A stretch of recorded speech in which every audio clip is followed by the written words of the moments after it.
Question qui pique, comment est-ce que tu t'es retrouvée inscrite avec des milliers de tweets à ton actif? Qu'est-ce qu'elle veut faire? Elle veut quitter X et aller se précipiter, tel un petit chinchilla court sur pattes qui court dans les vertes prairies, aller là où ses idéologies ne risquent rien et où elle sera absolument et unanimement validée. Ça y est les amis, c'est le jour J, ou devrais-je plutôt dire c'est le jour S, parce que notre amie Sandrine Sardine le sang, elle a décidé, c'est bon, de quitter Twitter. Et elle nous le fait très bien savoir avec cette petite interview. On se demandait bien comment ça allait se produire, quand est-ce que ça allait se produire, comment est-ce qu'elle pouvait laisser le méchant Elon Musk, vous savez, ce méchant milliardaire d'extrême droite, sévir avec son réseau social toxique X. En revanche, à l'époque où Twitter était tenu par un milliardaire gauchiste et que les messages étaient d'extrême gauche, là en revanche en termes de propagande, c'était ok, mais là elle n'est plus d'accord pour se laisser mettre des ratios par le camp des méchants. Et moi je me dis, est-ce que ça n'est pas la faute à un mauvais storytelling? Moi je pense que notre ami Sardine, eh bien, ses compétences en termes de narratif et de communication sont plutôt,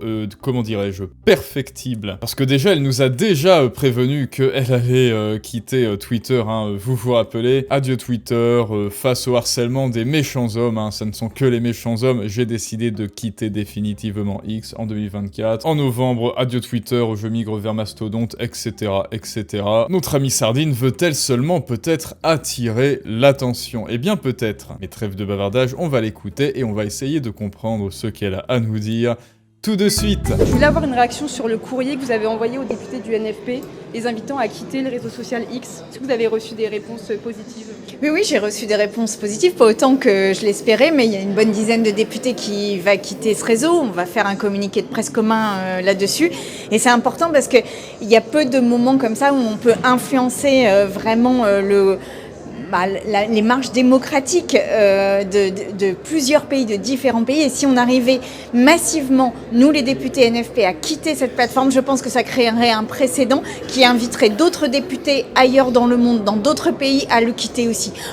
Alors d'accord Sandrine, mais pour aller où? Pour aller sur Blue Sky? Pour aller sur Blue Sky où tu seras confronté à une chambre d'écho, où tu seras confronté à tes biais de confirmation, c'est-à-dire dans un univers où tu ne feras que te gargariser de ce que tu crois déjà savoir. Mais en fait, ouais, il y a déjà des députés qui sont d'accord avec elle. Bon, une bonne dizaine de députés, bon, ça veut dire 8 ou 9, hein, en langage sardinien. Est-ce que le fait que 10 députés du NFP, évidemment, grassement payés par nos impôts, hein, parce qu'en fait, qu'ils soient du NFP, c'est pas ça le problème. Moi, je suis pour que les gens jouissent de la liberté de croire ce qu'ils ont envie de croire, mais pas avec mes impôts. Ouais, non, désolé, petit réflexe pavlovien, donc, je disais, est-ce que ça va en toucher une sans faire bouger l'autre à Elon Musk que dit député du NFP quitte X? Eh bien, dites-le moi en commentaire. Et même s'il y avait une immigration hein, massive, n'est-ce pas? Aussi massive qu'en Europe, de X vers Blue Sky ou Mastodonte, eh bien, qu'est-ce que ça changerait pour Elon Musk? Qu'est-ce que ça changerait pour X? Parce qu'en réalité, tout le monde est sur X, personne n'est sur Blue Sky, et que Sardine le veuille ou non, qu'elle le sache ou non, il y a une pluralité toutefois des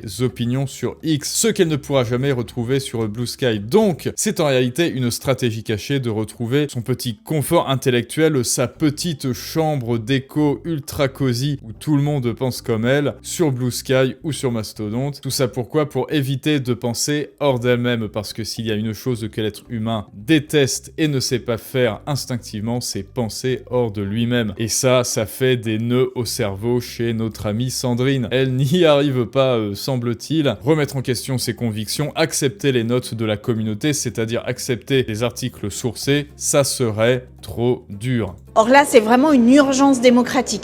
On le voit, les algorithmes influencent les résultats des élections. On l'a vu avec la Roumanie, par exemple, où l'élection présidentielle a été invalidée suite à cela. Alors là, en fait, eh bien voilà, contrairement à Sandrine, je vais être modeste, je ne sais pas si ça a vraiment influencé les élections, mais en fait, même ça, c'est un peu débile, hein. Pardon Sandrine, n'allez pas embêter Sandrine, ne lui dites pas Sardine, tu es débile, du moins pas de ma part, mais parce que là, je vais te poser une question, Sandrine, et c'est un petit peu une question qui atypique. Comment est-ce que tu t'es retrouvée inscrite avec des milliers de tweets à ton actif sur un réseau social toxique au juste? Qu'est-ce que tu faisais là au début? Eh bien parce qu'avant, Twitter était propagandiste, sauf que cette propagande, avant, elle allait dans ton sens. Tes tweets étaient validés. Et là, maintenant qu'ils ne sont plus validés, tu te demandes ce que tu fais là. Maintenant qu'il y a moins de propagande et des notes de la communauté et que c'est un petit peu plus modéré justement, plutôt que de te remettre en question et que de te dire « Ah, mon idéologie ne serait-elle pas un petit peu monolithique? Ne ferais-je pas depuis le début du terrorisme idéologique? Et si les choses au final n'étaient-elles pas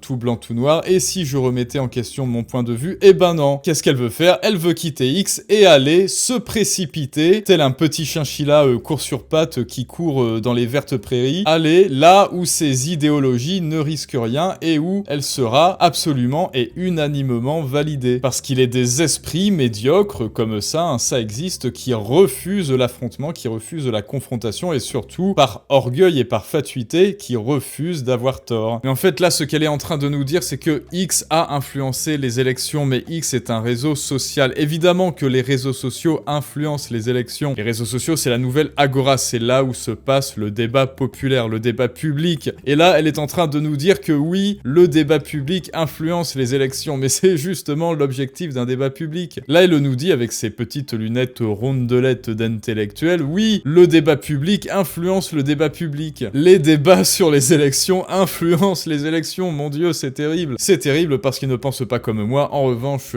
quand X était de gauche et que ça influençait les élections en Amérique en faveur de Biden, en France en faveur de LFI, là par contre, aucun souci. Pourquoi? Parce que c'est mes amis et ils sont gentils. Donc là, je ferme les yeux et je fais l'autruche. En revanche, quand les gens commencent à ne pas être d'accord avec moi, là, c'est de la propagande. Et maintenant, les fake news sont tellement bien faites d'une certaine manière qu'il est extrêmement difficile de Oui, alors traduction, fake news, ce sont les news avec lesquelles je ne suis pas d'accord. faire la distinction entre des informations réelles et des informations falsifiées. Donc le réseau social a une responsabilité là-dessus. Elon Musk non seulement ne prend pas cette responsabilité, mais fait une fierté de... Ah oui, non, pardon, alors elle a dit les algorithmes, ça n'est pas open source. Alors en fait, je pense qu'il a été avéré et vérifié que X était open source. Et qu'on peut aller en plus vérifier par nous-mêmes que les algorithmes ne sont pas falsifiés en faveur des posts d'Elon Musk. Alors étant donné que Elon Musk fait 10 000 posts par jour, et que tout le monde est abonné à lui, je pense que c'est normal que tu vois des posts d'Elon Musk sardines. Même toi, t'es abonné à lui. Mais moi, j'ai un compte où je ne me suis inscrit à aucun compte politique qui se rapproche de près ou de loin à la politique. Et devine quoi? Eh ben, je n'ai aucun trait de politique sur X. Et voilà. Alors comment est-ce que ça se fait? Et non, je n'ai même pas Elon Musk dans mes threads. Alors comment ça se fait, Sandrine? Et moi, contrairement à Sandrine, je suis prêt à réviser mon jugement qu'un développeur aille voir le code source et nous dise si l'algorithme est falsifié. De laisser tout et n'importe quoi se répandre sur ce réseau, il est vraiment urgent que nous mettions un terme à cela. Vous avez une date de retrait? Yannick Jadot voudrait se retirer le 20 N'importe janvier. quoi. Est-ce que vous avez une date?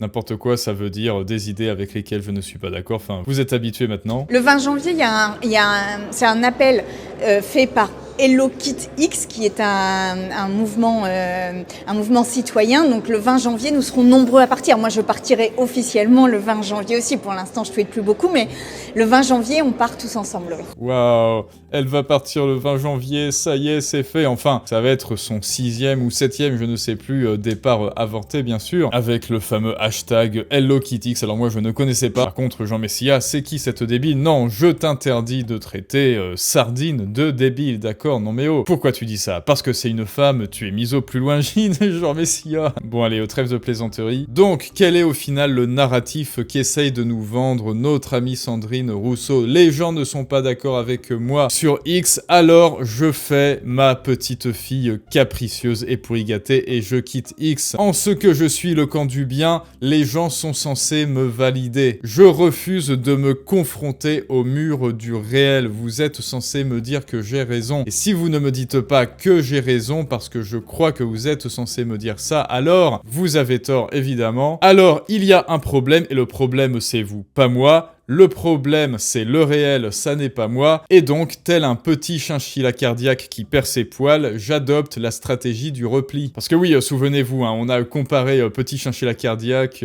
et les gens de LFI, et on a vu, eh bien, certains points communs assez troublants. Le chinchilla, très vite impressionné, il risque toutefois de perdre des touffes de poils ou pire, de faire un arrêt cardiaque. Eh bien, j'espère que notre amie Sardine ne fera pas de crise cardiaque, car on l'aime tous, notre amie Sardine, elle nous fait tant rêver. Chaque jour où se lève l'aurore aux doigts de rose, le soleil, lui, rit dans le ciel. Et pourquoi rit-il dans le ciel? Parce que Sandrine Rousseau a écrit une énième connerie sur X. Et donc, au final, eh bien, comment fait-elle ensuite pour justifier son narratif au juste? Parce que c'est bien beau de se créer un narratif pour éviter de se confronter au réel et bien dormir la nuit et continuer de se dire c'est moi qui ai raison, c'est moi la gentille, et les autres, c'est-à-dire tous ceux qui ne sont pas d'accord avec moi sont les méchants. L'alibi de ce narratif, c'est Elon Musk, évidemment, est un méchant milliardaire, hein, vous savez, les méchants riches, hein, le narratif made in France, qui falsifie son méchant algorithme. Les notes de la communauté sont faussées, les gens sont méchants, alors là par contre, je ne peux pas lui jeter la pierre, parfois sur X, oui, les gens sont méchants, et c'est pour ça qu'évidemment je vous invite à toujours être